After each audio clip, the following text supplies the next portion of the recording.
Coucou mes gazelles, bienvenue pour cette dernière capsule de la semaine. J'espère justement que cette semaine s'est à peu près bien passée et qu'elle se termine même encore mieux. On va regarder les énergies dominantes pour certains d'entre nous et avoir des pistes de réflexion. Oh.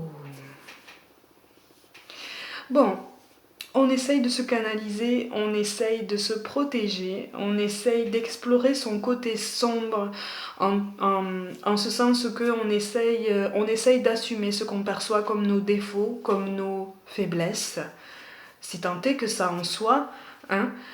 On essaye de se pondérer, de faire preuve de réflexion, de ne pas prendre de décisions trop hâtives. On essaye d'écouter nos émotions, ou en tout cas on nous encourage à nous exprimer, on nous encourage à ouvrir notre cœur aussi souvent qu'on en a envie, aussi souvent qu'on en a besoin, tout domaine confondu. À partir du moment où on a le cœur lourd, à partir du moment où quelque chose nous travaille, quelque chose nous traverse et reste en nous et peut-être nous bloque ou nous ralentit dans nos énergies, dans nos projets, parce que ça provoque un questionnement peut-être un peu trop intense par rapport à l'enjeu en question.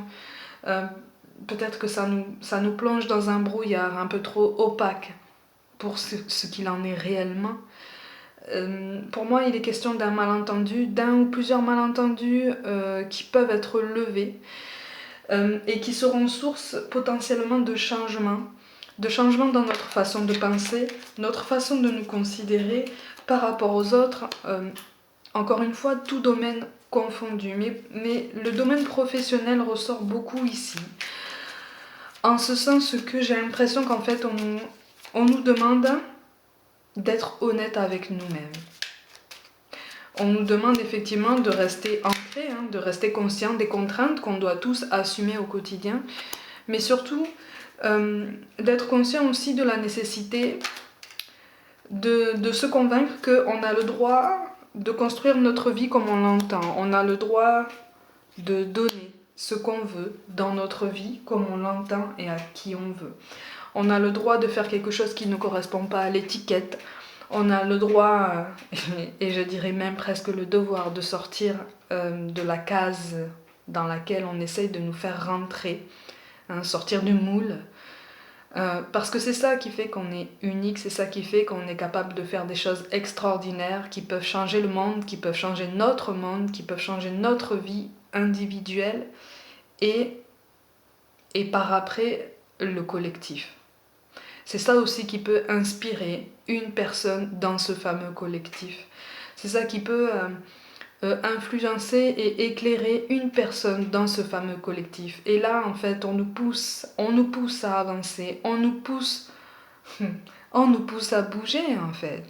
On nous pousse à nous écouter et à prendre notre envol et vraiment à prendre conscience qu'on est capable de beaucoup de belles choses. Alors, ça n'est jamais sans embûche, ça n'est jamais sans défi, sans concession, sans sacrifice parfois, souvent même, très souvent. Mais ça en vaut la peine en fait, tout domaine confondu. Là, il est vraiment question d'une autre dimension de réflexion. Il est question vraiment d'une expansion de conscience et d'une prise de conscience qu'en fait on est plus qu'un corps, on est plus qu'une enveloppe, on est plus qu'un mental, on est beaucoup plus que ça. Et c'est en ça qu'on est encore plus interconnectés, c'est ça qui est très beau en fait. Donc on nous demande vraiment en fait de nous écouter et de nous demander est-ce que je suis heureux? Et si je ne suis pas heureux, dans quel domaine est-ce que je ne suis pas heureux? Est-ce qu'il existe des solutions? Je te le dis de suite, oui. Pourquoi je ne mets pas en place ces solutions? Qu'est-ce qu'il me faudrait pour mettre en place ces solutions? Et pourquoi ne pas décider de mettre en place ces solutions, ou en tout cas d'aller en ce sens dès maintenant? On a le roi de pique qui tombe, donc de toute façon, on est force de choix, on est force de décision, et là on nous demande de décider de bouger, décider de nous mettre ou de nous maintenir en mouvement, parce qu'il n'y a que de cette façon qu'on va avancer et qu'on va se grandir. C'est pour ça qu'on nous parle de paix. Qu'importe où tu es ou ce que tu fais, la paix intérieure est toujours possible. Il suffit d'un subtil changement en conscience pense à l'amour et la paix viendra. Oui, on nous demande de toute façon de rester dans cette tempérance pour prendre nos décisions, mais surtout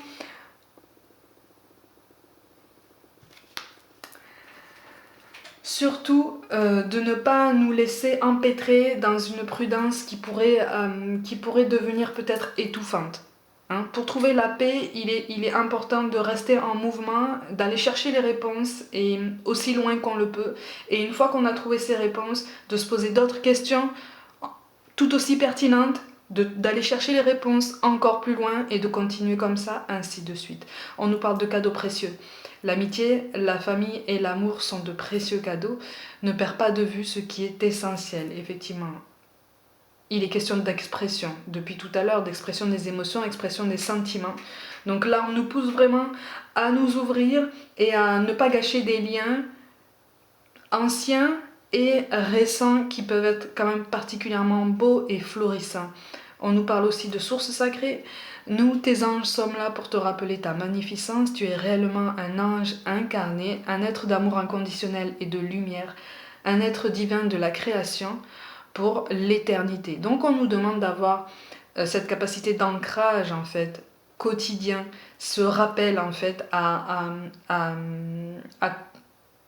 ce qu'on est en train de faire, à ce qu'on est capable de faire présentement et à ce pourquoi on s'est incarné. En fait, on nous demande vraiment d'avoir conscience du sens de notre existence et de la nécessité de notre existence. Pourquoi est-ce que je suis là? Pourquoi est-ce que je fais ça? Et de quelle façon est-ce que je pourrais faire ce qui me plaît vraiment, ce qui m'importe vraiment, et quelle portée, quelle force de frappe est-ce que je peux avoir à ce niveau-là? Et enfin, on nous parle de pensée globale. Tu as été encouragé à déployer tes ailes. Pense à sortir des sentiers battus. Tu es un citoyen du monde. Ouvre ton regard, imagine le monde à l'intérieur de ton cœur. Embrasse-le, entoure-le d'amour, que cela soit. Et cela sera, effectivement. De toute façon, le recul, on le prend en faisant preuve de tempérance et de modération, mais surtout l'émotion, surtout l'expression. L'expression, la parole, le dialogue, la conversation, la négociation, l'ouverture. C'est une façon de se placer aussi, c'est une façon de montrer notre présence, notre assise et surtout notre volonté de viser le lendemain, de viser ce qu'il y a en face de nous et de ne plus regarder derrière. On a quand même l'amour qui est tombé en mot-clé aujourd'hui. Je te laisse méditer sur ce mot-clé pour aujourd'hui parce qu'il peut y avoir différentes significations. Il y a quelque chose de très particulier aujourd'hui dans ce mot-clé-là. Je te laisse à ton interprétation. On va travailler un peu ton intuition aussi. Mesdames, je me permets une petite parenthèse pour vous, précisément pour nous, puisque moi aussi j'en fais partie. Et je pense qu'on ne nous dit pas assez, mesdames, qu'on est formidable, qu'on est unique, qu'on est forte, qu'on est capable du meilleur, qu'on est magnifique, qu'on est sublime et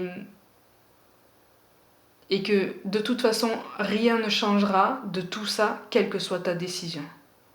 En fait. Donc moi je te le dis aujourd'hui, tu es forte, tu es capable, tu es belle, tu es magnifique, tu es capable du meilleur et rien que du meilleur pour les autres comme pour toi-même. Tu as une force surhumaine, tu es une force de la nature en soi en fait. Et pour ça je te dis bravo. Mes gazelles, pour aujourd'hui, je vous dis prenez soin de vous, croyez en vous comme d'habitude, hein, abonnez-vous à ma chaîne, n'hésitez pas à partager mon travail.